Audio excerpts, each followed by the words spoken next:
என் பேர் எம் சையத் சபா. நான் வந்து 7th B படிக்கிறேன். நான் படித்த புத்தகம் பேர் சாராவுக்கு கிடைத்த பரிசு.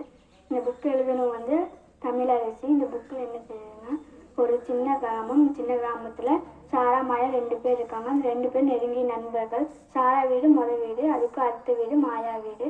சாராவோட குணம் வந்துட்டு யாராச்சும் கஷ்டப்படுறவங்களுக்கு உடனே போய் உதவி செய்யுது சாராவோட குணம். மாயாவோட குணம் வந்துட்டு மற்றவங்க பொருளுக்கு ஆசைப்படுறதும் மற்றவங்களை பார்த்து பொறாமப்படுறதும். அவங்க வீட்டில் பெரிய மாமரம் இருக்குது. அந்த மாமரத்தில் குருவி குஞ்சுங்களும் வாழ்ந்துட்டு இருந்துச்சு.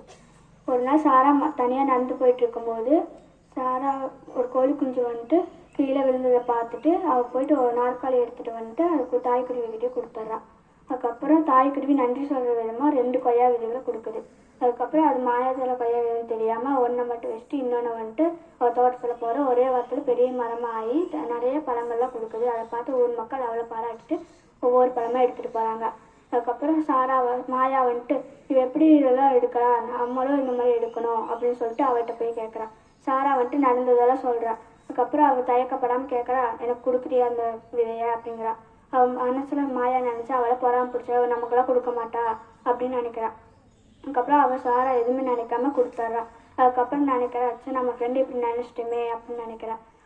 அந்த விதையை போயிட்டு அவள் தோட்டத்தில் போடுறான். அந்த மரம் வளர வளர அந்த அவள் பொறாம குணமும் மற்றவங்க பொருள் ஆசை வச்சதுலாம் ஒழிஞ்சுதான். இந்த கதை என்ன தெரியும்னா, மற்றவங்க பொருளுக்கு ஆசைப்படக்கணும், மற்றவங்க பார்த்து பொறாமப்படக்கணும். நன்றி.